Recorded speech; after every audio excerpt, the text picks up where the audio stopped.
es quien hace las restricciones, que son las personas que tienen más experiencia ejecutando obras, hace el tema de las restricciones. Pero, según los conceptos de Lean Construction, debería ser un tema corporativo, el tema de restricciones, ¿no? Un tema corporativo. Luego tenemos, por ejemplo, el tema de las pruebas y entregas. Tampoco no hacemos pruebas, confiamos en el proveedor, vemos las especificaciones técnicas, ¿no? Y por último, después terminamos con adendas, que son parches que ponemos a malos compromisos o negociaciones que hacemos, ¿no? Y así, ¿no? La ingeniería de detalle, si la tenemos, el diseño del producto, compras y logística, la construcción, tenemos esa parte, ¿no? Bueno, las fases para poder hacer el desarrollo es definición del proyecto. Después de la definición del proyecto viene un diseño Lean. Ese diseño Lean, ¿dónde va? No va solamente a la obra, va también a la organización, desde la estructura organizacional. Entonces, esa estructura organizacional que tiene la empresa tiene que ser Lean, es decir, sin pérdidas. Y resulta que hay tiempos que están esperando, igual que en obra, está en la empresa. Hay personas, por ejemplo, que ya terminaron su chamba, que están esperando por más trabajo. Apagan su computadora, se van a la cafetería, etc. Eso no es malo, dice la cafetería, su tiempo, es más, genera empatía, te genera mayor productividad, ¿no? Pero siempre y cuando esté concatenado con el proceso de producción. Ese es el asunto. Si no está concatenado con el proceso productivo, no es bueno porque genera pérdida, ¿no? A mí me impresionó, por ejemplo, hay una ciudad que se llama Cupertino. En Cupertino está Google. Tiene un área, creo que eran algo así como 60 acres. ¿Cuánto es un acre?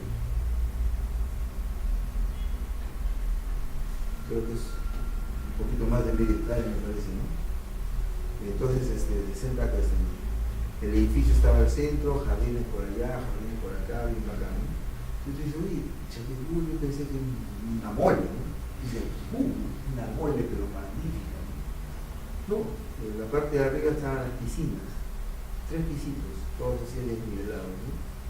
Las piscinas, estaban las piscinas ahí, con calor, y todo está embutido en su terraza, todo está abajo. ¿Cuántos pisos tiene? 14, pero tú ves 3 nomás. ¿Dónde están los 11? Abajo. Abajo, sí, abajo. Esos son topos, ¿cómo lo notas?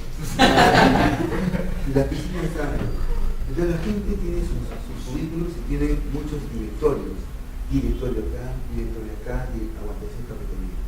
Directorio, cafetería. Cubículo, directorio, cafetería.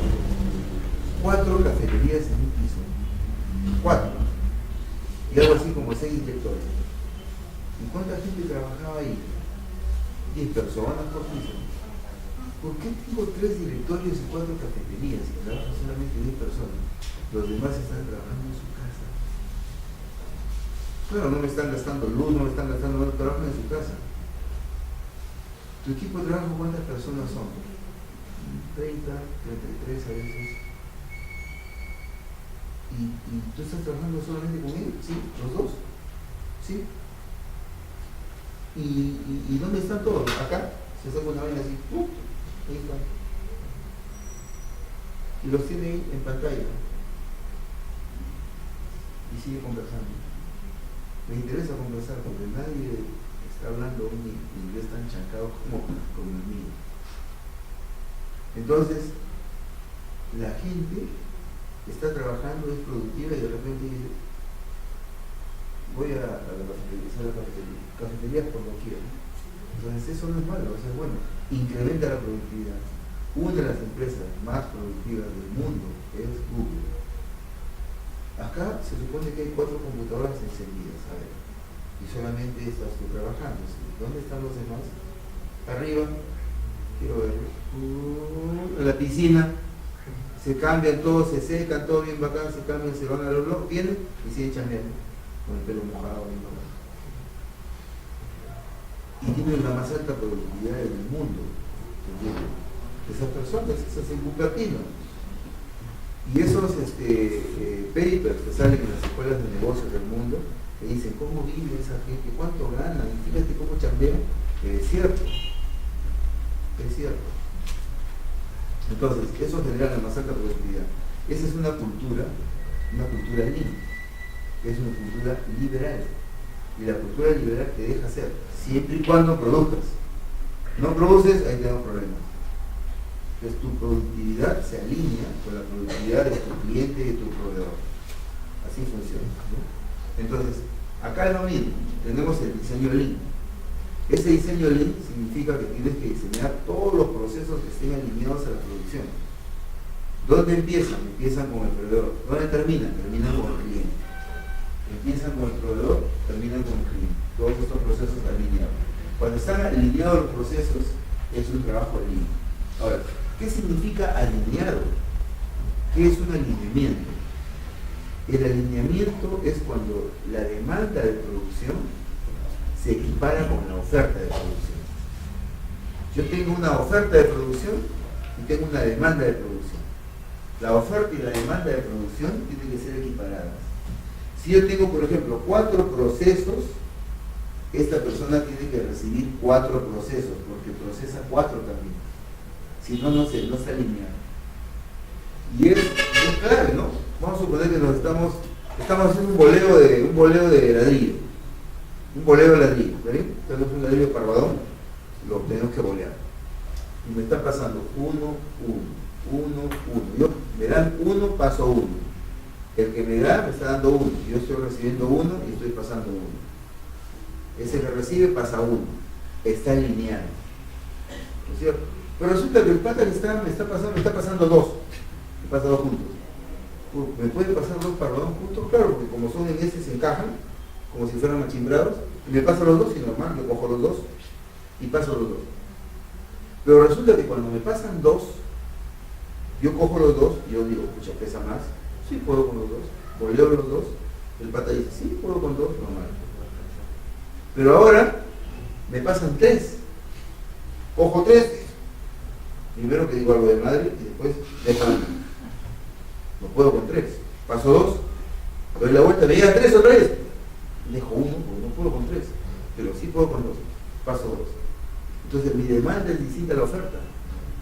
La segunda vez que me bolearon el ladrillo, yo tengo en stock ¿cuántos ya? Tengo 2, ¿no es cierto? La tercera vez quieren bolear, yo luego, para ahí. ¿Por qué? Porque ya tengo 2. Armo los 2 y paso los 2, pero el sistema se detuvo. El flujo se paró. Y este pata que agarra los 3, porque a él le están lanzando 3, da vuelta y dice, un momentito y para acá los 3. Porque el sistema no puede parar. Y generó acá un cuello de botella. Un cuello de botella. Entonces, cuando estamos hablando del diseño lean, ese diseño lean es justamente alinear tus procesos de entrada con tus procesos de salida. Cuando tú diseñas en lean, diseñas todos tus procesos de entrada, salida. De tal manera que no hayan 2 cosas. 1, cuellos de botella, y 2, capacidad instalada ociosa. Porque, por ejemplo, vamos a suponer que ponemos aquí una fila de portachones. Los tipos pueden lanzar y pueden volar 3, pero se pasan de 1. Y coge uno, lo pasa, coge uno, lo pasa el coche. Porque se sobra. Hay capacidad instalada ociosa. Pueden pasar 3, pero están pasando de 1. ¿Qué ocasiona en el sistema? ¿Qué está ocasionando? Baja productividad.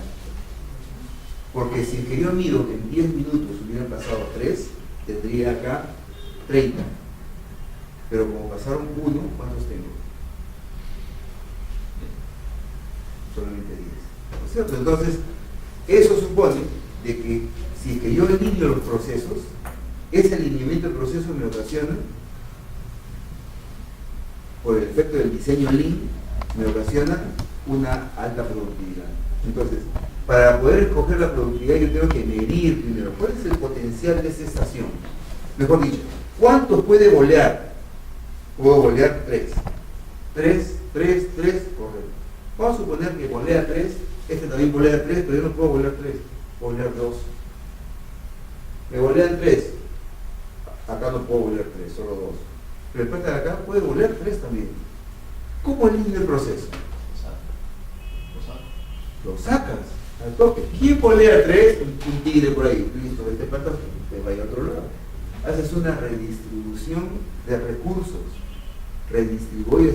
No lo botas, lo redistribuyes. ¿Correcto?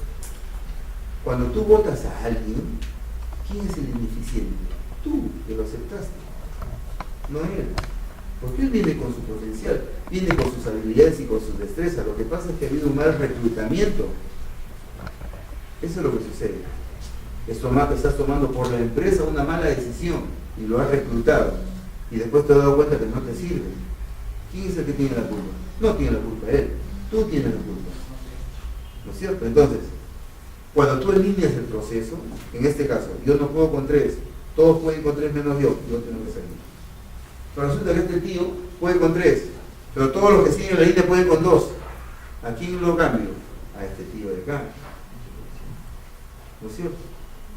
Entonces, ese es el alineamiento de procesos. Eso, con anticipación, cuando estás midiendo, calculando, probando cuál es lo mejor, hasta que te dé lo más idóneo, eso es un diseño.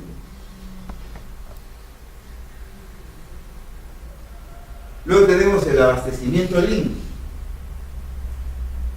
Es decir, haces la cadena, pero en una obra donde puede haber un cuello de botella. Un ejemplo. ¿Dónde se podría ocasionar un cuello de botella? Ya en el boleo de la línea. ¿Qué más? ¿Dónde más puede ser?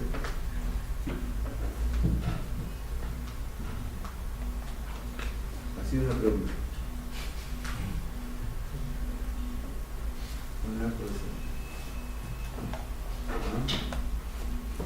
El abastecimiento de materiales. El abastecimiento de materiales. Por ejemplo, el cemento.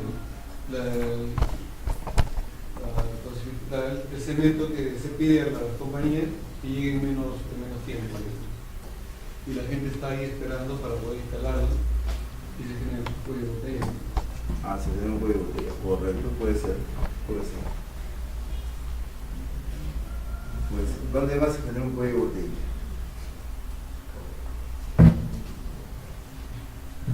En el mismo vaciado, ¿no? Ahora que dices tú dices premezclado, ¿no?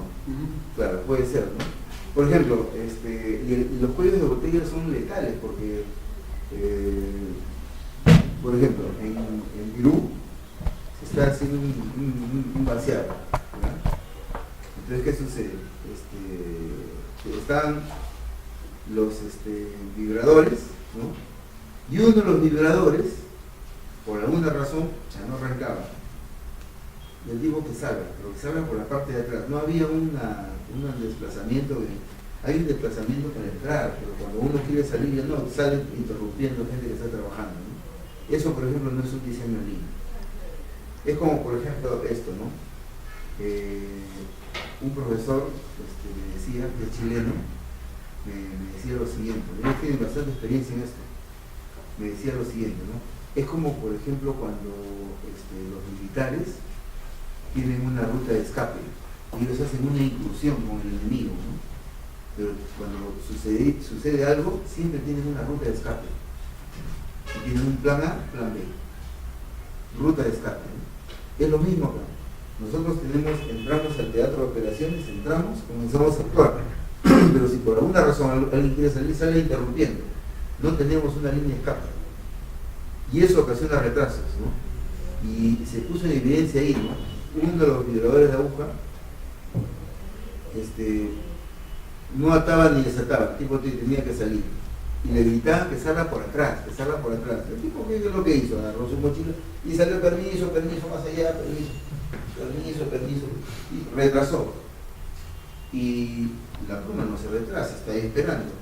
Y habían dado la orden, comienza a salir el cemento, comienza el director. Faltaba un vibrador. Con un solo vibrador no lo hacían. Entonces, había más demanda que la oferta.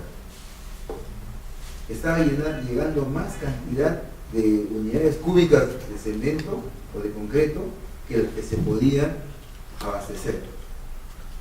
Entonces, eso ocasionó un cuello de botella. y se comenzó a generar un camellón de concreto, gracias, un camellón de concreto. ¿Y qué hicieron? No tenían previsto poder redistribuirlo, porque se estaba dejando y como los vibradores era suficiente.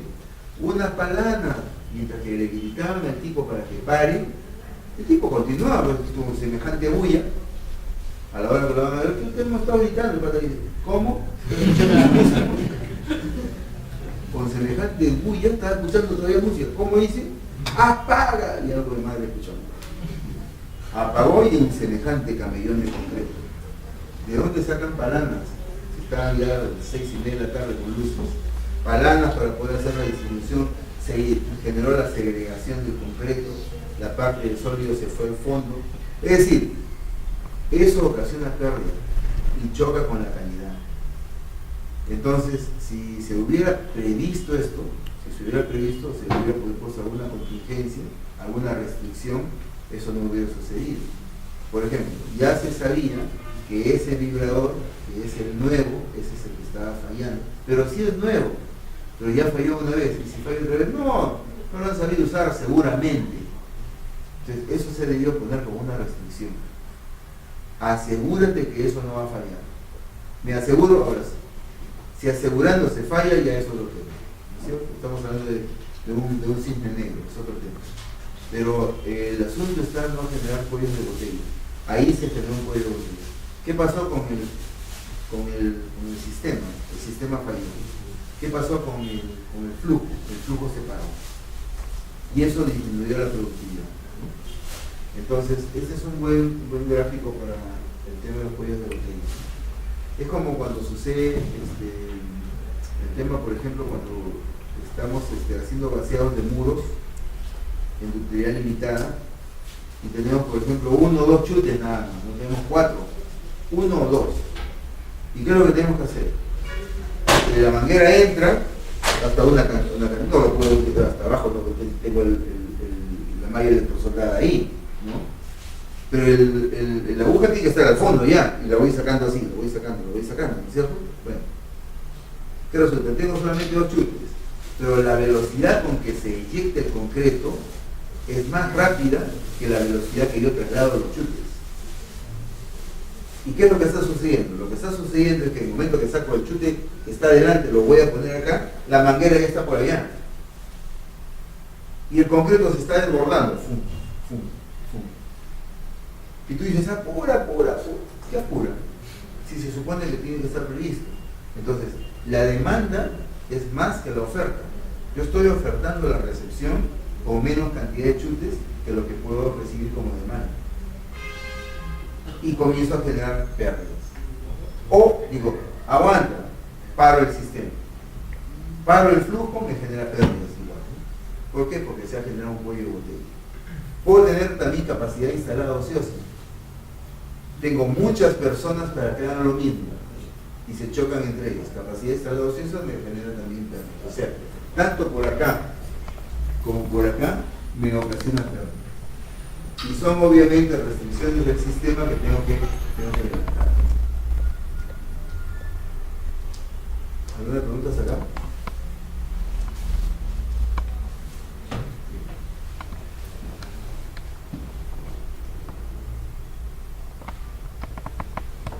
Y esto trae a colación lo que estamos viendo acá. Para que exista la excelencia operacional se tienen que dar 3 cosas en ese orden. El flujo no debe parar, los flujos tienen que ser eficientes y como consecuencia de los anteriores 2, los procesos van a ser eficientes. Ahora, entre el 2 y el 3, primero hemos estado hablando de flujos, después hemos estado hablando de procesos, ¿no? Y el chiste es que cuando eran flujos, tú tenías que primero hacer que no paren y segundo convertirlos en eficientes. Una vez que algo es eficiente, que son procedimientos, recién lo puedes poner en procesos. Porque cuando ya tienes algo que es eficiente, ya lo protocolizas y lo conviertes en proceso. Y esa es la idea. Por eso es que la idea de manera aislada no te dice nada. Pero cuando ya analizas, dices, bueno, ¿qué es un flujo? Un flujo es la continuidad de actividades. Cuando tienes algo que es continuo para encontrar un producto terminado, estás en un flujo. Es continuo. Tiene fin a comienzo, fin a comienzo, fin a comienzo. Ese flujo no debe parar. Para que el flujo no pare, tienes que alinear procesos. Eso es lo primero que tienes que hacer. Que el flujo no para, alinea procesos. Entonces tú puedes decir, tengo los trabajadores que están haciendo todo. ¿Qué está haciendo él? Él está haciendo, no sé, está haciendo cotizaciones. ¿No es cierto? Estás haciendo cotizaciones. Su trabajo le pasa a otra persona que hace costos y presupuestos. El otro le pasa a la otra persona que hace la presentación al cliente. El otro le pasa a la otra persona que hace el brochure. El otro pasa a la otra persona que hace el brief y pone la cuantificación. El otro le pasa a la otra persona que hace la presentación al cliente. O sea, estamos alineados todos. Alineados. Pero, por ejemplo, él no puede pasar cantidad de trabajo como para que se hagan 3 expedientes. ¿Por qué? Porque esa estación de trabajo puede ser 2 nomás. Puede ser 2. En esta semana puede ser 2, no 3. La siguiente semana a él le pasa 3 para que haga 3 expedientes. Este tiene 1 retenido de la semana pasada, ¿no es cierto?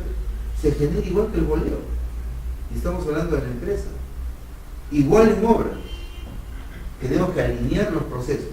Entonces, para que el flujo no pare, se tienen que alinear los procesos, como primera medida. Sí. Una consulta, pero, por ejemplo, ¿hay alguna actividad que puede parar el flujo, ¿no? Por decir, una reparación, por ejemplo, lo que ocasionó la rotura de la red de agua ahí de la planta de tratamiento, ¿no? Hubo un proceso de excavación personal que hizo la excavación con maquinaria, etc. Pero la reparación en sí, de la instalación del tubo, es con otro personal más calificado, digamos, para esa actividad. Entonces, mientras hacen la reparación de ese tubo, hay otro personal que está parado, está detenido de todas maneras el flujo, y obligatoriamente, siento yo, porque o sea, las personas son diferentes, porque están capacitadas para diferentes actividades. De todas maneras se bloquea el flujo. En ese caso se para el flujo y va a ocasionar pérdidas, de hecho. Acá lo que estamos hablando es que es algo que con antelación o con anticipación primero lo has planificado y después lo has programado, ¿no? Que es algo que vamos a ver luego. Entonces, de lo que se trata es que aquí estamos explicando cómo es el tema de la filosofía, pero después vamos a ver desde el punto de vista práctico cómo se hace, ¿no? Entonces, primero lo planificas, luego lo programas, y luego lo ejecutas, luego lo evalúas, nuevamente coges parte de la planificación, lo vuelves a programar y así. Es un sistema cíclico, ¿no? En este caso, el caso que tú cuentas es un caso fortuito. El caso fortuito se da en ese momento, ¿no? Ocasiona eso, ¿no? Porque, por ejemplo, por decirte, la semana antepasada, todo estaba previsto, todo estaba listo. El sábado todo el mundo se fue, el lunes arrancamos con fuerza. Esa semana había sido, la semana pasada había sido una buena semana, se logró 100% de todo. El mes pasado, se logró el 100% de todo.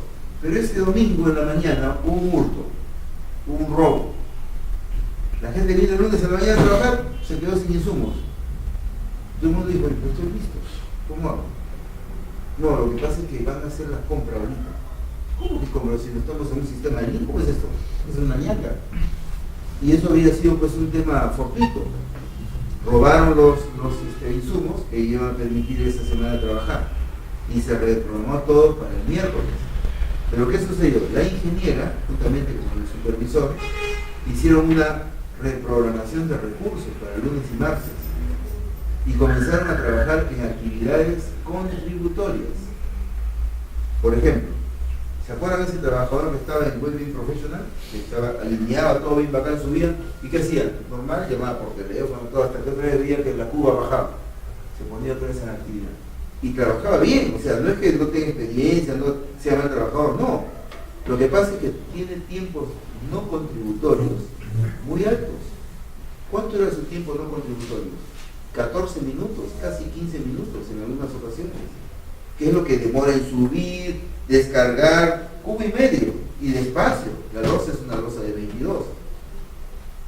Bajar todo esto, tiene que bajar 9 pisos, baja despacio.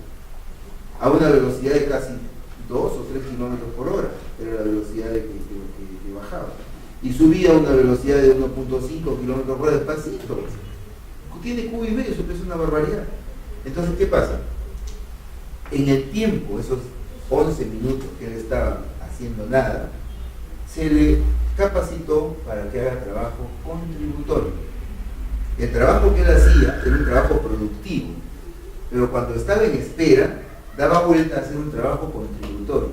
Y trabajos contributorios hay un montón de trabajo contributorio. Un montón de trabajo contributorio. Yo una vez entré a una obra, eso fue en Chiclayo, entré a una obra y veo la obra completamente sucia. Completamente sucia. Es decir, es como tu casa. Tú no vas a entrar a tu casa así. Tu obra es como tu casa. O sea, lo que has trasladado es toda tu filosofía de vida de tu casa a tu obra. ¿Cómo quieres que tu obra? Con polvo. Entonces esa persona en esos 4 o 5 minutos que no tiene frente de trabajo, hace trabajo contributorio. ¿Cuál es el trabajo contributorio? Dependiendo en qué punto está, en qué teatro de operaciones, cuál es su nivel de conocimiento y de experiencia para que haya trabajo. Y siempre hay trabajo que hacer. Siempre hay trabajo que hacer. Cuando subía, él estaba llenando la planilla. Terminaba de llenar la planilla, va a salir bien, solo que estoy parado, 2 horas. ¿No es cierto?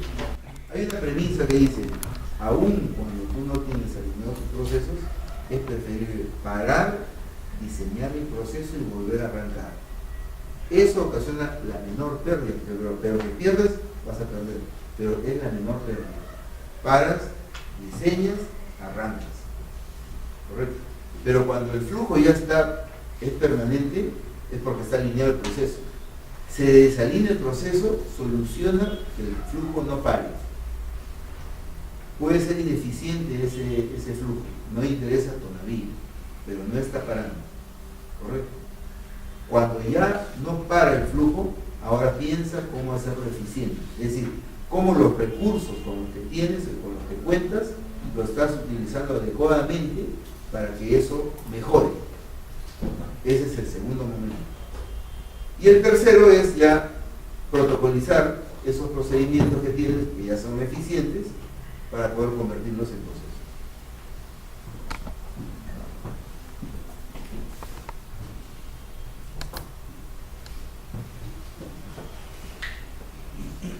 Aquí está la contrastación del valor versus el desperdicio.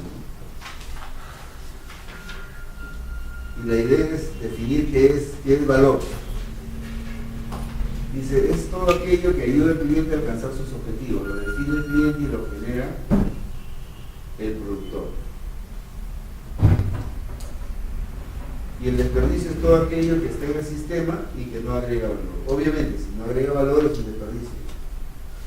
Y lo más práctico para poder entender el valor es que estoy percibiendo más de lo que estoy dando, ¿no? Esa es una premisa clara. Cuando una persona percibe que está recibiendo más de lo que da, es porque ese diferencial es valor. Pero cuando esa persona está pensando que está recibiendo menos de lo que está dando, es valor, pero es un valor negativo. Está destruyendo valor. Lo mismo, cuando nosotros estamos calculando, estamos recibiendo una cantidad de dinero que no está representando el esfuerzo que estamos haciendo, estamos destruyendo valor. Pero cuando estamos percibiendo que estamos recibiendo una cantidad de beneficio que es más de lo que estamos dando, es porque estamos percibiendo valor. Y esa es la razón de la excelencia, porque lo que estaba antes era la excelencia operacional, está acá. No sé si lo chequearon bien.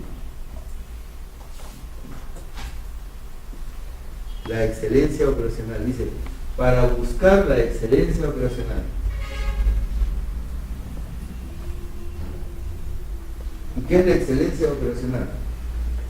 ¿Qué es algo excelente? Así una pregunta. ¿Qué es algo excelente? ¿Cuándo se dice que eso es excelente? Si pruebas un cevichito y dices, ¿qué trae cevichito? Excelente. ¿Cuándo dice que es excelente?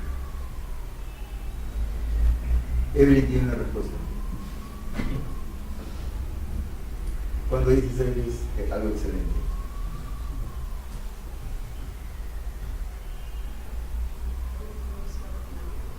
pero es extraordinario. ¿Está? ¿Otra idea? Bueno, excelencia viene de exceso. Excelencia viene de exceso, ¿no? Tú te estás excediendo. Y cuando tú te excedes es cuando es más de lo que debe ser. Entonces, normalmente una persona tiene una expectativa. Esa expectativa, cuando tú cubres la expectativa, estás contado. Ha sido cubierta la expectativa, muy bacán. Pero cuando tú estás recibiendo más de tu expectativa, te estás excediendo. A ti te dicen para hacer un trabajo, ese trabajo tú lo entregas, pero es más de lo que te han solicitado. Te estás excediendo en la entrega. Estás haciendo un trabajo de exceso, un trabajo de excelencia, ¿no? La excelencia operacional viene porque yo estoy entregando más de lo que están percibiendo recoger. Esa es la excelencia operacional. ¿Y por qué operacional? Porque desde el punto de vista operativo, no desde el punto de vista estratégico, sino desde el punto de vista operativo. Es decir, es operativo cuando yo tengo programadas las cosas con personas, con recursos, personas, presupuesto, plazos de tiempo, condiciones. Eso es operativo. Algo operativo es algo que está relacionado con tocar y elaborar el producto terminado. Eso es operativo. Entonces, la excelencia operacional supone de que el cliente está percibiendo y recibiendo más de lo que él está demandando. Todos los clientes. Si estamos concatenados en una línea de trabajo, yo tengo mi proveedor, que yo le exijo al proveedor, pero tengo a mi cliente. Solo que a mi cliente le estoy entregando más de lo que él espera recibir. Este señor, que yo era su proveedor, también está en el proceso y él tiene que esperar más de lo que su cliente puede esperar recibir. Y así sucesivamente. ¿Y qué se busca con eso? Generación de riqueza. Eso genera riqueza. Entonces dice, oye, pero estoy generando riqueza ¿para quién? Para el dueño, estoy generando riqueza para el promotor, yo estoy generando riqueza para el gerente del proyecto, ¿para quién? Para todos. ¿Por qué? Porque luego eso se traduce en cantidad monetaria. Y hay una forma como se redistribuye efectivamente ese esfuerzo que todos hemos hecho buscando la excelencia operacional. ¿No es cierto? Que es la teoría del valor que hemos hablado. Entonces, ese es el tema del valor. Y el tema de desperdicios. Todo lo que yo pueda encontrar que sea un escollo para que no me genere valor es un desperdicio.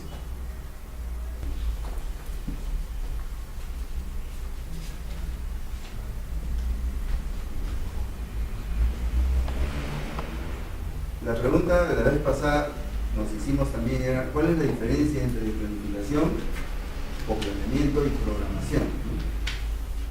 Entonces, el planeamiento es un análisis macro, es una visión de largo plazo o mediano plazo. Y la programación es un análisis detallado, una visión a mediano y corto plazo. Es un tema de programación. Cuando yo programo algo, es cuando estoy haciendo a nivel muy corto, utilizando recursos para entrar en operación. Pero cuando estoy planeando algo, estoy planificando algo, lo estoy haciendo a largo plazo, lo estoy haciendo de manera estructurada desde el punto de vista estratégico, ¿no? Entonces, el planeamiento además está relacionado a la estrategia y la programación está relacionada a la táctica operativa. Entonces, si estoy hablando de algo estratégico, estaría hablando de planificación o planeamiento. Pero cuando estoy hablando de algo de táctico operativo, estoy hablando entonces de una programación. Se dice también que la programación es igual que la planificación, solo que aplicando recursos. Es decir, la planificación es igual que la programación, solo que aplicando recursos, ¿no? Y uno, el primero, es a más largo plazo y el segundo es a muy corto plazo. Entonces vamos a ver, por ejemplo, que en ese sistema, en Lean Construction, en la filosofía Lean Construction, vamos a ver que en la parte de programación la hacemos con Last Planner, que es una forma de hacerlo, ¿no? Con Last Planner. Y Last Planner agudiza más la utilización de los recursos cada vez que se acerca la fecha de entrar en operación. Cada vez que se acerca la fecha de entrar en operación, se agudiza más desde el punto de vista muy exhaustivo, muy inquisitivo, la utilización de los recursos. Mientras que cuando hace la planificación, la planificación la puede hacer de toda la obra. Yo puedo planificar toda la obra, pero la puedo planificar. Pero programo lo más cerca posible a la fecha de ejecución. Esa es la idea. Porque si es que yo programo toda la obra, mientras más lejos programe, más fallará. Mientras más cerca yo programe, menos riesgo tendré. ¿No es cierto? Entonces, esa es la diferencia entre la programación y la planificación. Una planificación de largo alcance, para verlo de manera estructurada y estratégica, que es lo que tengo que hacer, y una programación lo más cerca posible al momento de la ejecución, para poder determinar cómo lo tengo que hacer desde el punto de vista operativo.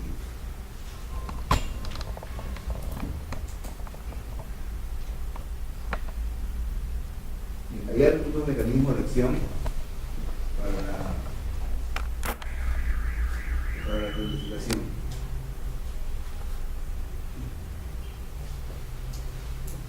Entonces, aquí por ejemplo en la planificación tenemos aspectos que son diseño del sistema de producción, ¿no? Entonces, ¿cómo se hace, por ejemplo, en Lean Construction? ¿Cómo se hace una obra en Lean Construction? ¿No? Se había mencionado, por ejemplo, que antes, por ejemplo, se hacía un mes antes, contratabas a la gente para que haga la programación de la obra, cosas de presupuestos directos, el presupuesto estándar, etc. Y después ejecutabas la obra al toque, ¿no? ¿Cuál es la razón por la cual ahora se contrata con mucho tiempo de anticipación? Si antes lo contratabas un mes antes y la obra que duraba 18 meses, ahora lo contratas 4 meses antes y la obra que dura solamente 6 o 7 meses, ¿no? Porque todo está ya bien planificado y porque la programación se hace con un sistema que se llama Lugajero. Entonces, de eso estamos hablando. En la planificación de una obra, desde el punto de vista Lean, se está tomando entonces el diseño del sistema de producción. Hay que diseñar el sistema de producción. ¿Y por qué es un sistema? Porque tiene entradas, procesos y salidas. Por eso es un sistema, ¿no? Entonces, todos estos temas se ven justamente con anticipación. Todavía no tenemos el primer palanazo a la obra. Estamos haciendo la planificación. Y con mucha anticipación se planifica, se programa. ¿Correcto? Una vez que lo tengo todo planificado, comienzo a programar las primeras semanas nada más. Si yo tengo una obra que tiene 150 semanas, no voy a programar por las 150. Programo las primeras 3, 4 o 5 semanas. Y se acabó. Donde una programación exhaustivísima es la primera semana. Y de esa programación, la que ya no queda duda qué es lo que voy a hacer porque he hecho simulaciones, es el primer, segundo día. Entonces, ahora se están haciendo, por ejemplo, en el trabajo de Lean, se están haciendo simulaciones. Y hay software para hacer simulaciones, ¿no? El 3D-CAD, por ejemplo, es uno de ellos, ¿no? El Nativeboard es otro de ellos, otro que hace simulaciones. O el Plan, el mismo Revit. No es muy bueno para eso, pero también hace una simulación. Yo puedo simular cómo hacer el proceso constructivo y hago un vídeo. Entonces tengo acá la pantalla gigante que es un televisor de 55 pulgadas, tengo mi laptop que está enlazada con ese televisor mediante Bluetooth o internet Wi-Fi, y acá comienzo a hacer la simulación y todos los que están acá están viendo cómo se va a hacer la construcción.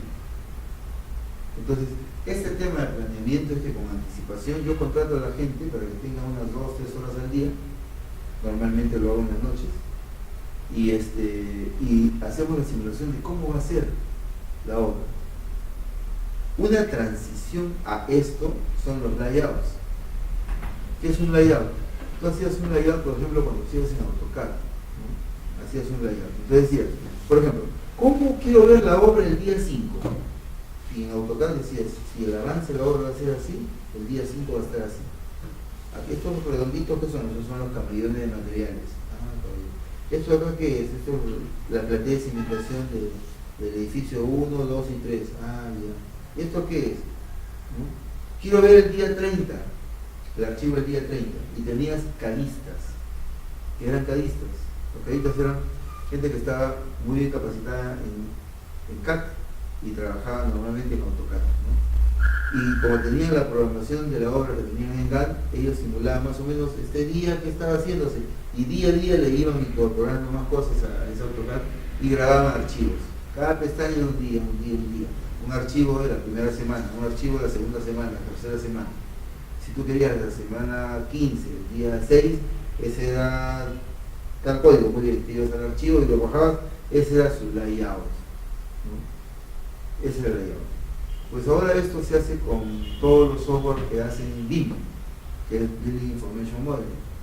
Y esos software que hacen modelamientos de todo ya, ¿no? Hay modelamientos, por ejemplo, de arquitectura, modelamientos de instalaciones eléctricas sanitarias y también de estructuras, ¿no? Y tenemos inclusive robot, que es lo que hace cálculo estructural, pero ya modelado. O sea, tú modelas y te has sentado tanto de que ahora ya cada vez trabajamos menos. Y obviamente porque el mercado lo exige. ¿A qué tiende eso? Tiende a una alta productividad. Entonces yo ya no tengo un ingeniero estructuralista que me dibuja los planos en AutoCAD, los paso y después los paso y los modelo. Ya no. Yo tengo acá mi estructura, debe haber algunas condiciones, como si fueran términos de referencia, y enlazo a una base de datos. La base de datos está en Oracle. Contrato Oracle porque no es gratis. Contrato Oracle y tiene su base de datos. ¿Con qué proveedor quieres? Uno peruano el proveedor. Quiero con Oracle, muy bien. Actualmente es el único, sí, que tienen que poner las pilas los otros dos proveedores. Y bueno, como tienen modelados sus perfiles, si tú tienes esta demanda para estructuras, yo tengo aceros que pueden cubrir esa demanda, ¿no? Y se alinean. Los que no están alineados, por ejemplo, vamos a suponer, un acero negativo de 1.27, no hay, pues. Hay de 1, 1.10, 1.20, 1.25, 1.30. 1.27 no hay. Ah, no hay, muy bien. Escribo por el mismo sistema a Product lo diseña, me lo manda como familia o lo incorpora dentro de una familia de bastones negativos para techos de 20, vamos a suponer que se llame el archivito, lo incorpora y ¡plum!, se cambia. Y mientras tanto sale un color que yo pueda identificar, normalmente rojo. Ese acero está en rojo porque está en consulta, todavía no lo tengo modelado. Pero en la computadora de repente ya no aparece en rojo y aparece un mensaje que ya lo cambiaron, fulano de tal imperio, no sé qué. O sea, ese tema ya no es un problema. Ese tema no es un problema, ese tema es conocimiento de software, menos mal que fácil, que es conocimiento de software. El tema sería, lo más difícil es internalizar en tu mente que esto es mejor, pregunta crítica. Entonces, ese tema ya no es muy de repente el proveedor más conspicuo peruano que haya para modelamiento estaba cobrando por un edificio de 15 pisos, un terreno de 300 metros cuadrados, un edificio de 15 pisos, donde el área libre era 28%, 2 departamentos por piso con estacionamiento. El modelamiento completo estaba cobrando $50,000. Estamos hablando del año fines del 2013, comienzos del 2014. Donde Revit nadie sabía cómo escribirlo. $50,000 cobrados, peruanos, unos chicos de la Católica. Por el mismo edificio, una cotización ahora hace mes y medio, por el mismo edificio, el mismo edificio. Solo que no lo van a hacer en 3 meses, lo van a hacer en 20 días. En 20 días te traigo tu producto terminado. ¿Cuánto cobran? $10,000. De $50,000 que estaban cobrando a $10,000. ¿Por qué? Porque en ese momento, cuando cobraron los $50,000, eran los únicos que habían en el Perú. Si tú querías modelar algo, te tenías que enviar a Santiago, a Chile, y regresar, un platal. Tenías que firmar un pagaré para pagar eso. Ahora no. Ahora, estudiantes de universidades que están al frente de la Católica, al frente de la UNI, en garajes, hacen modelamiento. ¿Cuánto? Nada. ¿Cuánto es nada? $1,000, 1.000 soles, 2.000 soles. ¿Cuánto tiempo lo haces? Vengas el lunes. Una cosa de locos. Claro, no te garantiza nada. Un amigo mío que tiene una empresa acá interesante, ha mandado a hacer, no está muy bien. O sea, hay que arreglarlo. Puede costar $3,000 soles. Y es un estudiante. Pero hay que arreglarlo. Ya tienes el archivo, sí. faltan 2 archivos más. Sí, se lo voy a enviar. No es un solo archivo, no, claro, son 3 archivos. Un archivo es en Revit. Sí, acá se lo voy a enviar, no sé qué. Una propina, un adicional, un bono. 500 soles más. Deposito en tu cuenta 500 soles más. Es una mala práctica, debería entregar todo. Pero bueno, está formándose todavía, chico. Pero lo que digo es que es popular ahora. Es popular. Aquí en provincia no vemos este asunto. En Lima es una selva. Todo el mundo está allá en casa, ¿no es cierto? Entonces, ese tema es un tema que facilita esto, porque cuando se hacen los metrados, correcto, cuando se hacen los metrados, no se hacen los metrados. ¿Quién está haciendo los metrados ahora, por ejemplo? Un ingeniero de experiencia. Tiene 3, 4 años de experiencia, sí, ya, ahora sí hacen metrados. Pero nuestra cultura antigua era lo siguiente: ¿quién hace los metrados? El practicante. ¿Cierto? El costo unitario no es practicante. ¿Qué los costos unitarios? ¿Qué el presupuesto? Yo lo reviso. Este creo que está mal, ¿no? No me parece. ¿Por qué? No sé. Revísalo. ¿No es cierto? ¿Quién hace el metrado? El practicante. O el ingeniero joven, el nuevo, el que todavía no tiene chapa. Ese es el metrado. ¿Y cómo es el metrado? Sacaba su escalímetro, se ponía en el tablero de los planos, comenzaba a medir, agarraba su Excel, ¿no? Y ponía eje 1. Así aprendió mi viejo. Pero ahora ya no. ¿Quién hace el metrado? El que sabe más. ¿Quién hace el presupuesto? El que tiene más experiencia en obra, obviamente, es mi plata. Tengo que asegurar. ¿No es cierto? Entonces, y el metrado, una vez que está todo modelado, lo hacen un tris. Para hacer un metrado es 4 clics. 4 clics, nada más. Clic, clic, clic, clic. Debe estar tu metrado. Si lo haces en 8, 9 clics en Revit, es porque no lo tienes todavía pauteado. Cuando lo tienes pauteado, todo lo tienes estructurado. En 4 clics tienes el metrado. ¿De qué quieres? Quiero solamente de vigas del segundo piso. Solo vigas del segundo piso. ¿Vigas estructurales o vigas conectadas? No, vigas estructurales. Muy bien. Clic, clic, clic, clic. Listo. Está el metrado. El otro clic sería para imprimir. Eso es estructurado. Y esa estructuración es un tema lean también. Esa estructuración. ¿Por qué es un tema lean? Porque tengo que saber cómo voy a hacer el modelamiento. Yo no puedo modelar, por ejemplo, por decirte, una columna 25 por 25. ¿Cuántos pisos son? 10. Muy bien. Me doy el primer pisito, luego copia 10 veces, y acá la columna. ¿No es cierto? No puede ser. Porque en el momento que haga el metrado de esa columna, se va a metrar los 10 pisos. Yo tengo que hacer el metrado piso por piso. Yo tengo que hacer elemento por elemento. Este elemento, son elementos distintos. Ahora, cuando yo estoy metrando la columna y cuando metro la viga, el dado, que es la intersección entre ellos, ¿dónde se metra? ¿En la columna o la viga? Reglamento. Es un reglamento. ¿No es cierto? Entonces, cuando voy a hacer, por ejemplo, la sectorización y el tema de las plantas, como vamos a ver después, lo saco de Revit. Y tiene que estar modelado de tal manera por piso que me saquen los metrados.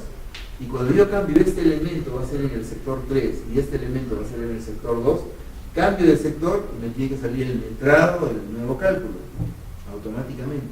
¿Por qué? Porque lo tengo modelado. Porque si no lo tengo modelado, ¿cómo lo voy a monitorear? ¿Cómo lo monitoreo? ¿Cómo monitoreo el avance de obra? Si no lo tengo modelado. Tengo que tenerlo modelado para eso. Ese es un tema lean. Entonces, cuando se habla, por ejemplo, de esa combinación de lean BIM,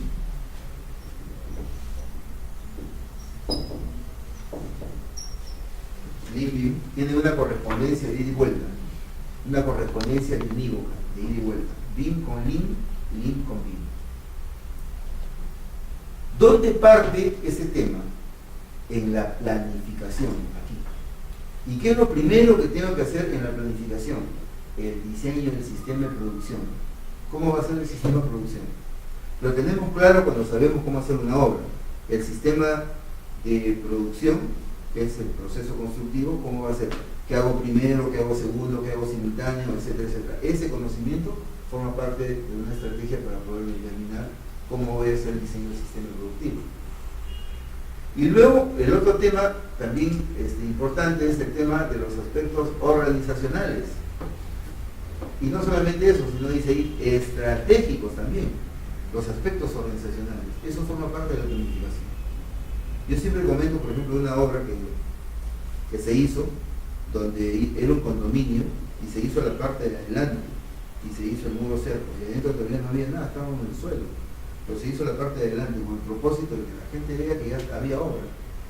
Y el banco dijo, si no hacen los edificios de adelante, no hay el segundo desembolso. Entonces, eso fue estratégico. Ahora tú me dices, pucha, pero operativamente no da, no funciona. ¿Por qué? Porque hay muchos recursos que estoy poniendo adelante y cuando entre para poder hacer la parte de atrás, voy a generar deterioros y me ocasiona más costo operación. Dado que por la parte de atrás no voy a poder entrar por un tema de logística. Entonces, eso es un tema estratégico, lo tengo que prever. Ese incremento del presupuesto operativo, que no es directo sino indirecto, para la condición de trabajo de la segunda fase, eso tiene que estar previsto.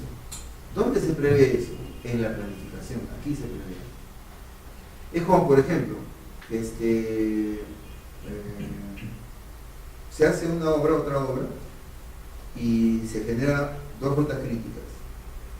Pero por un tema estratégico, se quería pasar la ruta crítica por algunas actividades que son estratégicas, que por ahí no pasaba ruta crítica. Entonces, se cambiaron los recursos de tal manera de que la ruta crítica pase por esas actividades, con el propósito de poder enganchar a un consorcio de bancos. Entonces, si la ruta crítica pasaba por otras partes que no era por esas actividades, no era posible hacer un consorcio de bancos. Pero si la ruta crítica pasaba por ahí, era más fácil negociar un consorcio de bancos.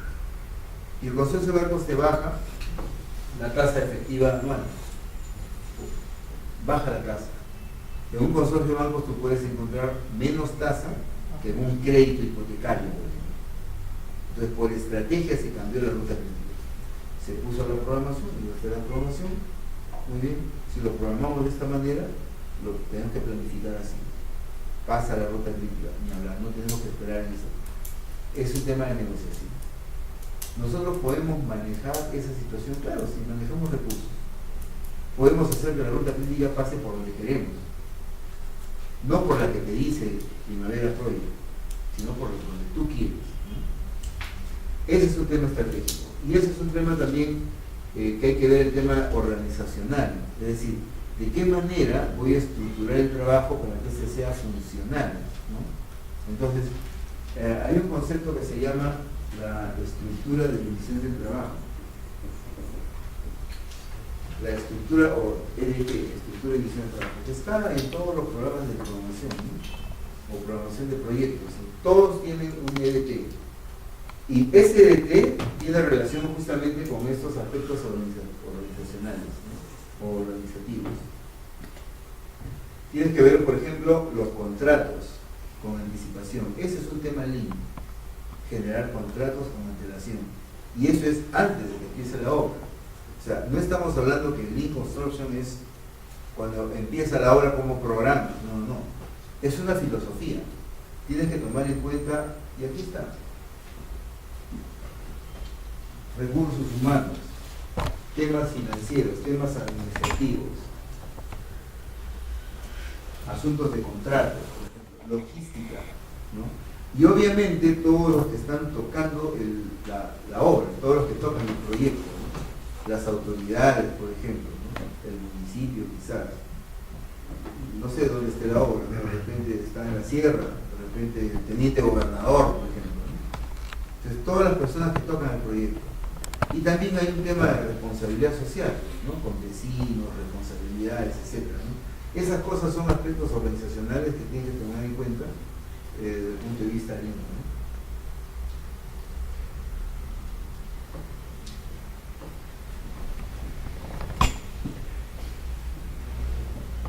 ¿Qué más tenemos? Ahora, ¿cuál es la clave para una buena planificación, un buen planeamiento? Obviamente, en primer puesto está el talento humano, las personas. Si las personas no creen, no hacen. Si las personas no creen, no hacen. ¿Usted lo cambia? Voy a poner mi muro. Cierto, si las personas no creen, si tú no crees, no haces. Entonces, si no estás convencido. Te tiene que persuadir para que tú estés convencido. Si no hay una persuasión, no lo vas a hacer. Y eso se pone en evidencia cada vez que tú practicas Lean, sobre todo en Lean Construction, ¿no? Porque yo les comentaba, por ejemplo, de estos obreros que se comparaban y decían, oye, yo he sacado menos que mi compañero, pero se pone la mano en el pecho y dice, pucha, que he trabajado menos. Si hubiera trabajado más, de repente hubiera sacado más. Trabaja más y saca más. Cree en el sistema, porque el sistema sí está funcionando. Es más, hay algunas empresas, por ejemplo, que tienen ya ratios, ya están trabajando esto tanto que tienen ratios, y los ratios los hacen públicos, porque acordémonos que esto es un tema de transparencia. Andamos, la gente reacciona, hace cosas, pero no nos podemos a pensar, por ejemplo, el tema de la visión o el enfoque, no lo vemos, ¿no? Entonces, en una obra que se está trabajando por Lean Construction, así como hay una inducción al inicio del día, que es una inducción en seguridad, hay una inducción también en el tema filosófico del Lean Construction.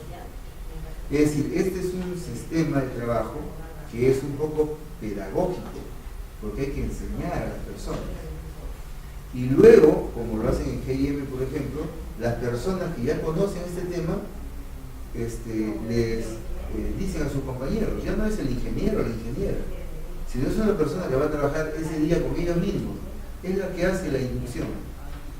Y hace la inducción en Lean Construction, enfocado a la productividad, enfocado a que todas las actividades que se van a desarrollar en esas próximas 8 horas sean productivas o por lo menos contributorias, ¿no?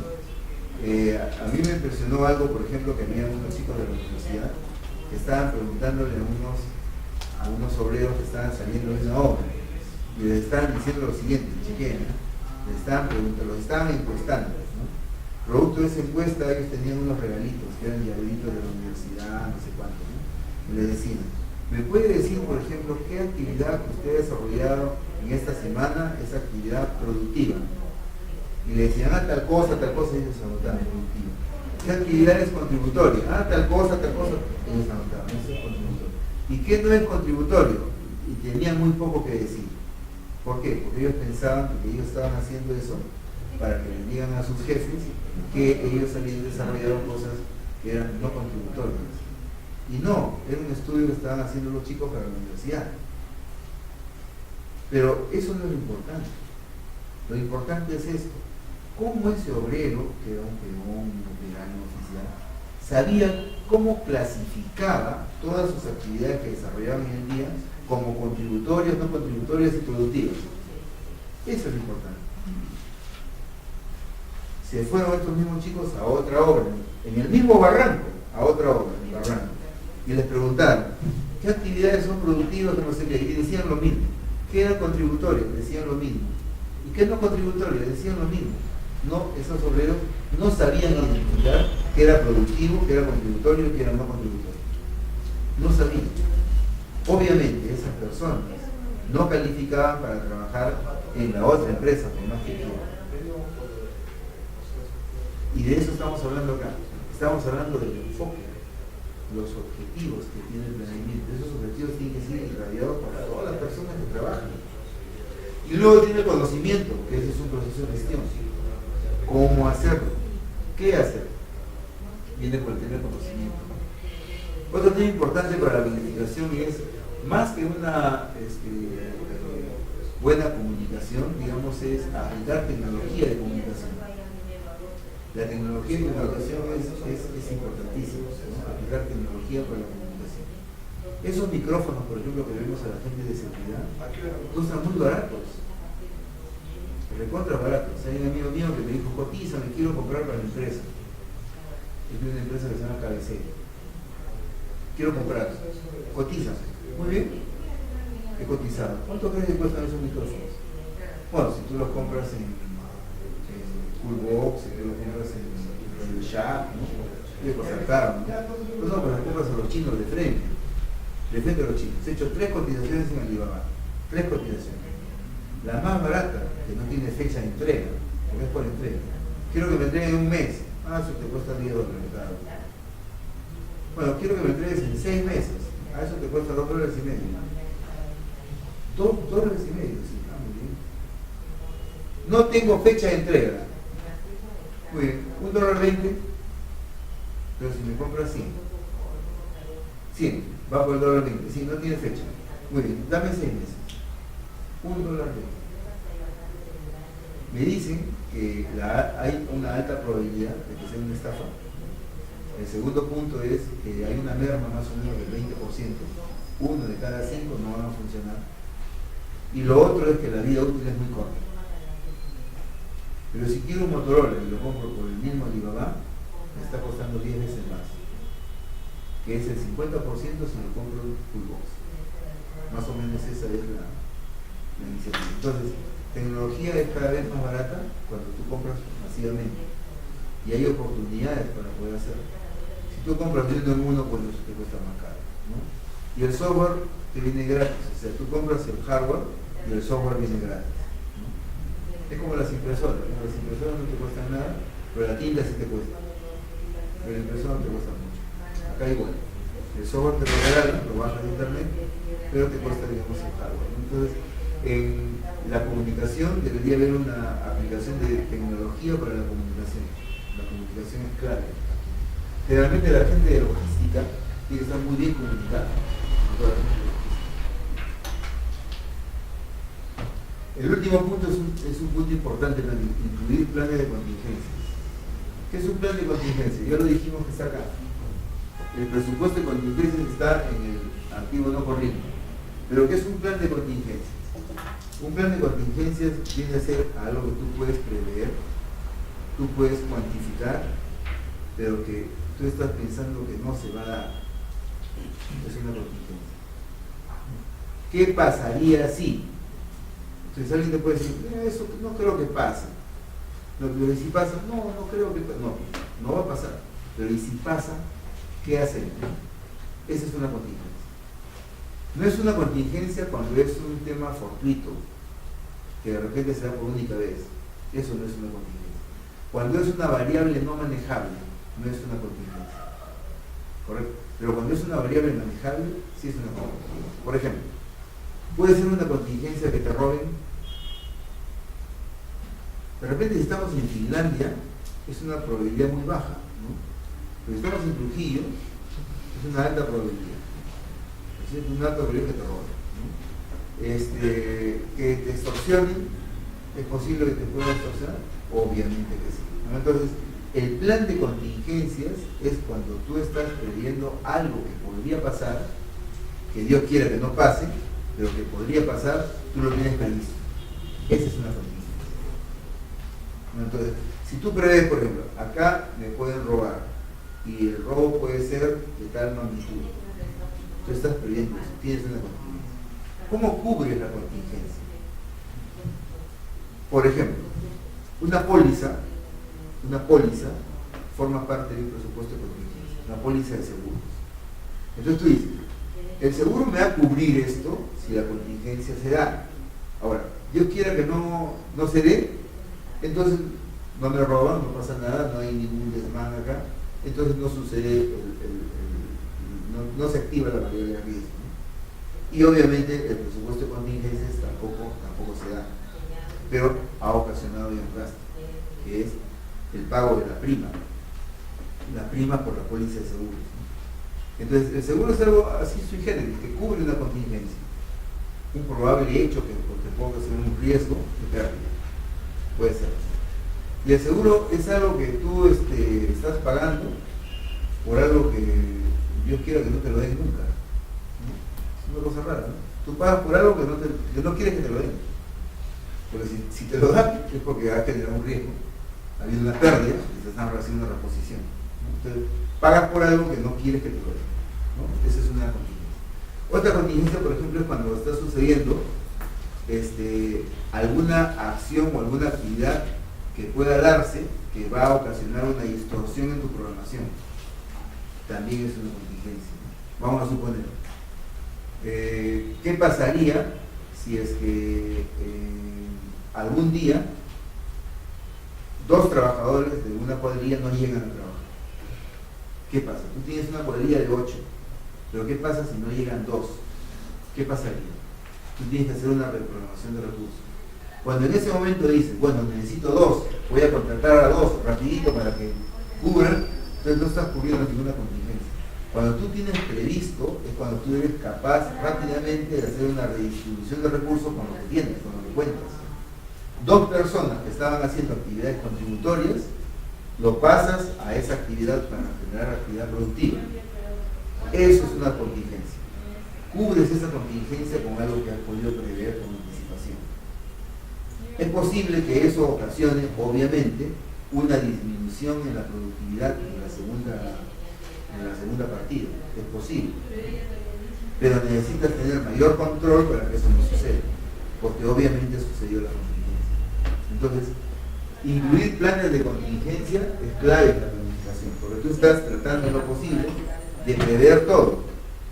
Y lo que tú no puedes programar, lo pones como plan de contingencia. Si sucediera, esto es lo que vamos a hacer. Si sucediera.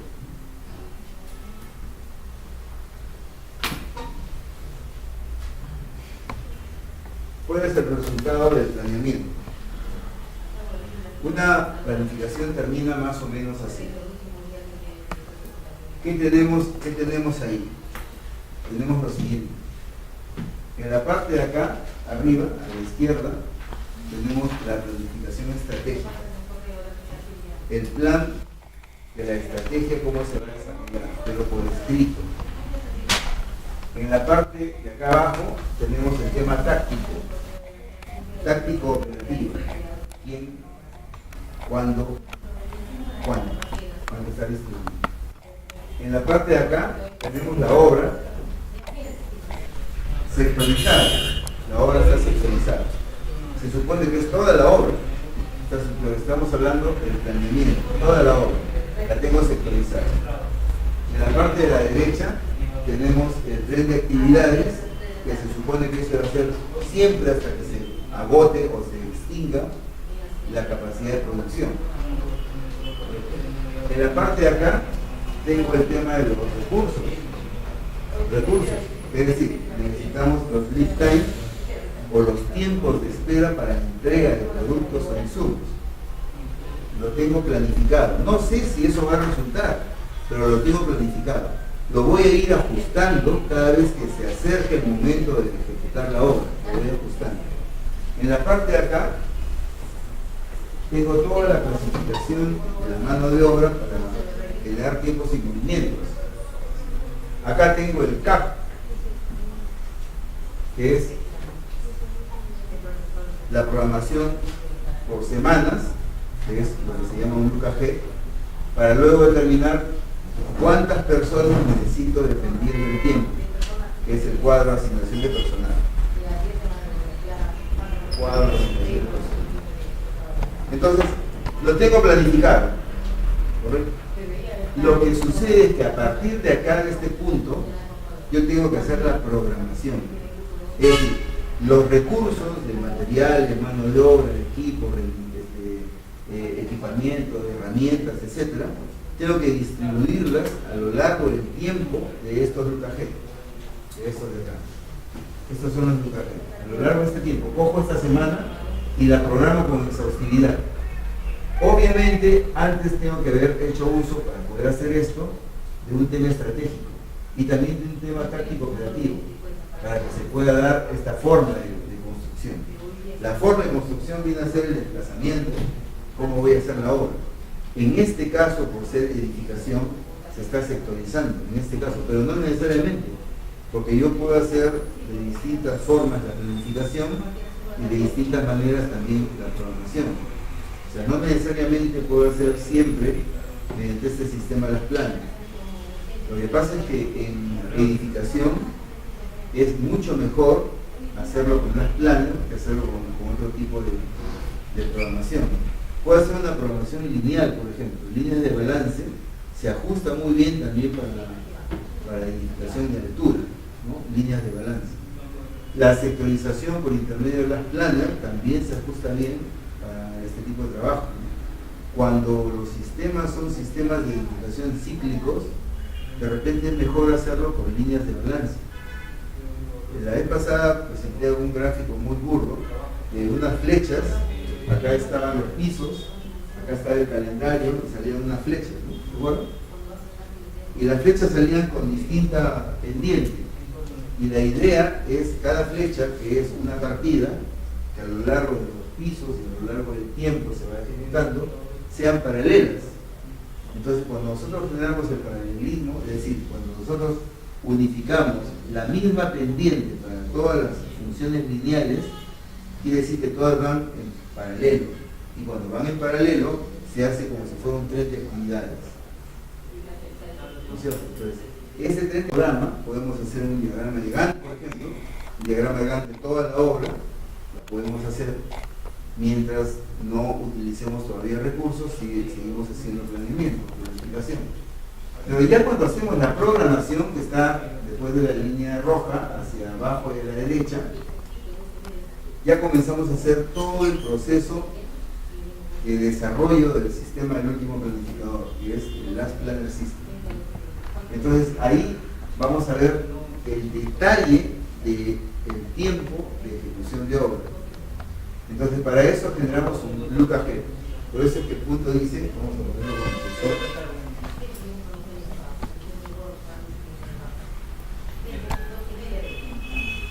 Bien, acá dice, este es un cronograma, ¿correcto? Este cronograma es un cronograma total que puede ser de toda la obra. Y a partir de aquí hacemos la programación. Acá tenemos la elaboración del UKG, donde cogemos, por ejemplo, en este caso se están cogiendo 4 semanas. Se cogen 4 semanas, después de coger 4 semanas, se programan esas 4 semanas como que toda la obra son las 4 semanas nada más. Las 4 semanas. Muy bien. Y ahí de las 4 semanas,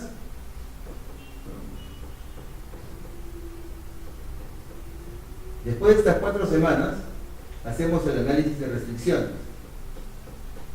Generamos el análisis de restricciones de estas 4 semanas. Pero obviamente vamos a tratar de levantar las restricciones de la primera semana, que es la semana que vamos a ejecutar, ¿no? Pero ya estamos viendo las restricciones de la segunda, tercera y cuarta semana. Pero hacemos el análisis de restricciones. Luego de eso, hacemos la programación semanal. Luego la programación semanal, que es ya con exhaustividad a bastante detalle. Puede haber de aquí una programación diaria inclusive. Y después ejecutamos la obra y vemos toda la parte de estadística. Las partidas que están programadas y completadas al 100% y las causas de incumplimiento. O también los RMCs, que son las razones de no cumplimiento, como se llama, ¿no? Les pueden llamar las siglas que puedan, pero el tema está que siempre mínimamente se hacen 2 cosas. Primero, se ponen todas las partidas que se han completado al 100%, o si no, qué porcentaje se han completado de esa partida, ¿no? Y después, ver un cuadro que te indique por qué no se cumplieron las partidas que se han sido programadas, o lo que se llama acá causas de incumplimiento, o razones de no cumplimiento. Luego, tomas de una vez que has hecho esta estadística, vas al cronograma y recoges otras 4 semanas para hacer otro LUCAG. Pero se supone que en este LUCAG, el primer LUCAG ha sido de la semana 1 a la semana 4, semana 1, 2, 3 y 4. En el segundo LUCAG, cuando ya has construido la primera semana, haces la semana 2, 3, 4 y 5. Entonces, esto es como si fuera un tren de actividades que va corriendo, como si fuera un tren de carga realmente que va caminando hacia la derecha, que es hacia el futuro, ¿no? Entonces, el primer LUCAG, lo vamos a ver con detenimiento, pero por hacer un esquema nada más.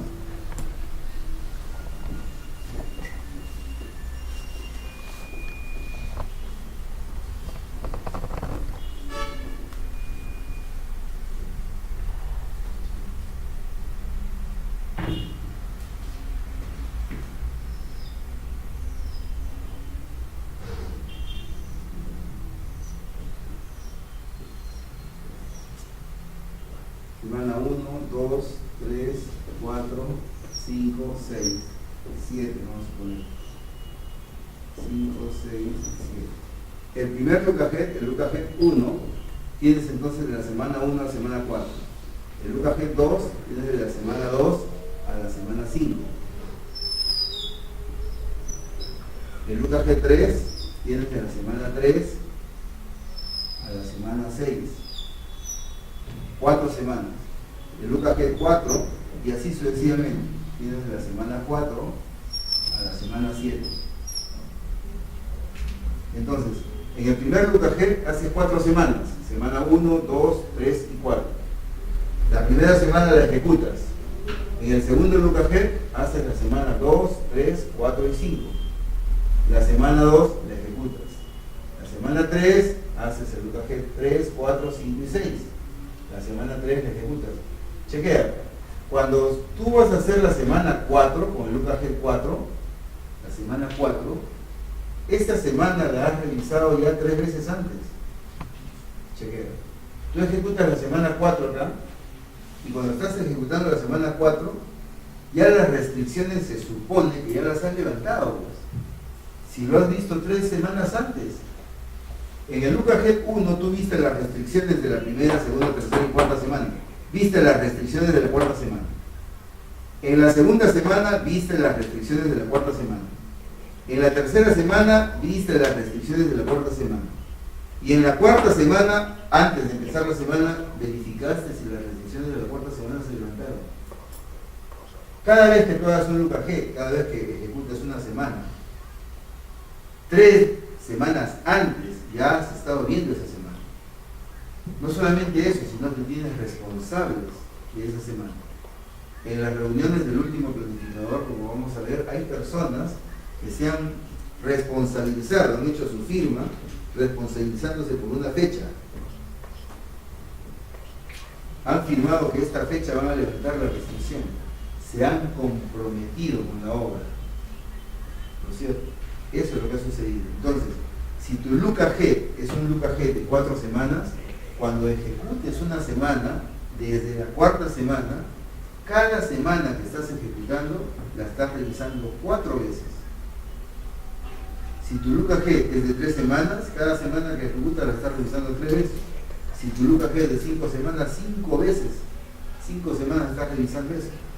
Entonces, un UKG más apropiado, nadie sabe cuál es el UKG más apropiado.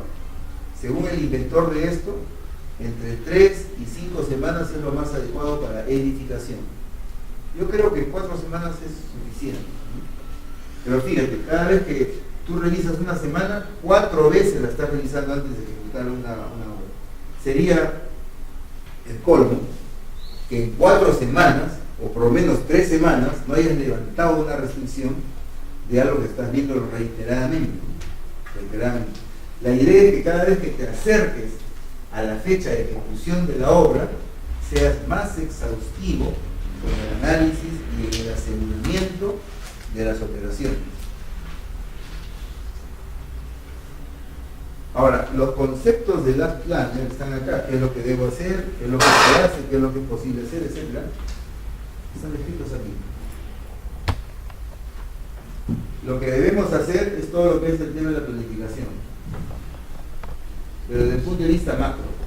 Ahora, lo que debemos hacer, pero desde el punto de vista detallado, es el tema del UKG.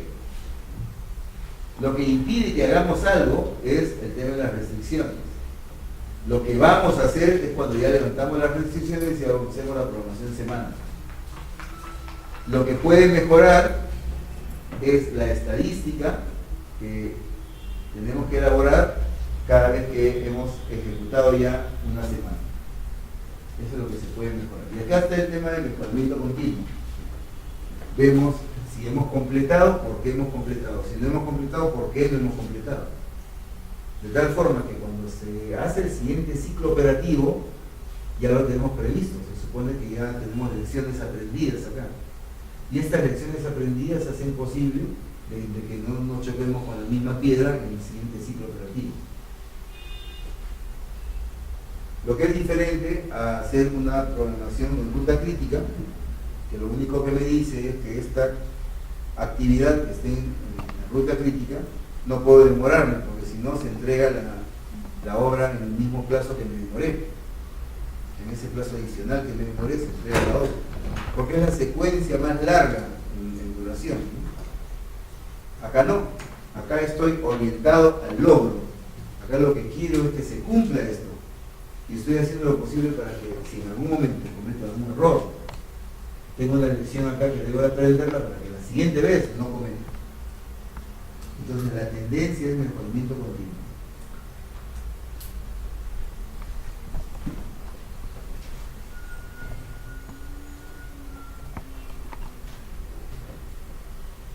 ¿Cuál es el concepto de productividad?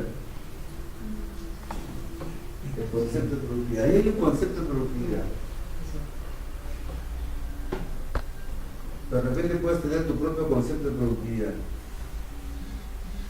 Lo cierto es que la productividad es cuando nosotros hacemos más producto con la misma cantidad de insumos, o más producto con menos cantidad de insumos. Podemos generar también más producto con menos tiempo. Si lo hacemos en menos tiempo, somos más productivos también. Entonces, la productividad está relacionada a la oportunidad, en qué momento hacemos esto, y está relacionada también a la producción. Es productividad.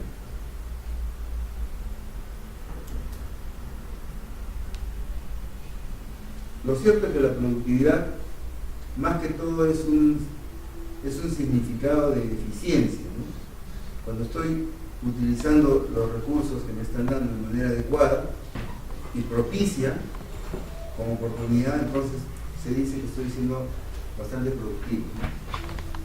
Y obviamente eso me va a hacer la tendencia que la calidad sea mejor.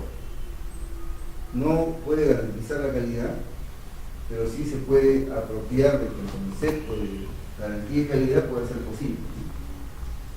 Y esas son las fórmulas de la productividad. Vimos algo de productividad la vez pasada, ¿no? ¿Vimos? Todavía, ¿no?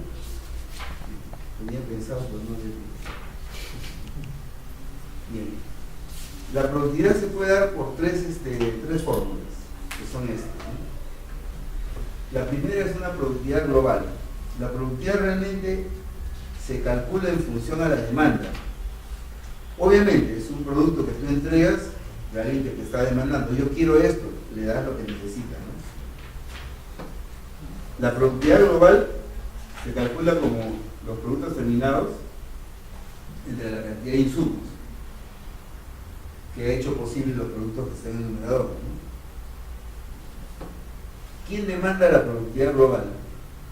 La productividad global es demandada por la persona que necesita saber cuánto está obteniendo de beneficio. Esa persona necesita saber y calcular la productividad global, ¿no? Por ejemplo, el gerente de producción, el gerente de operaciones, necesita saber cuánto es la productividad global. Es decir, producto del trabajo, ¿se está ganando plata o no? Hay partidas, como todos conocemos, fundamentalmente en edificación, también se da en tránsito, en carreteras, que no son productivas. Perdemos dinero en esas partidas. Pero hay otras que estamos ganando. Y esta es negativo, esta es positivo. Pero la sumatoria algebraica total es que debe ser positivo, obviamente, ¿no? Pero no necesariamente siempre estamos ganando plata. No necesariamente. Por ejemplo, tú puedes decir, bueno, mi cotización es la siguiente.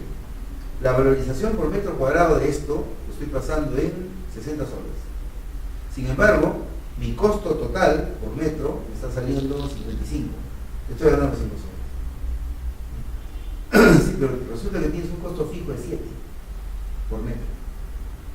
Estás perdiendo 2 soles, ¿no? La productividad global te dice con anticipación esto. Te puede decir eso, la productividad global. Se calcula como la cantidad de producto entre la cantidad de insumos, así de simple. Hay otras partidas, por ejemplo, donde tú estás valorizando por metro cuadrado los mismos 80, te está costando de repente 40 y tienes un buen margen. Tu costo operativo fijo es 10, llegas a 50, estás ganando 30. Exactamente rentable. La productividad global te dice si es que esa es la condición proporcional de la partida, pero te la dice de esta forma. Productividad global 1.15. ¿Qué significa 1.15? Estás ganando el 15%. Productividad global 1.05. ¿Cuánto estás ganando? 5%. Productividad global 1.20. ¿Cuánto estás ganando? 20%.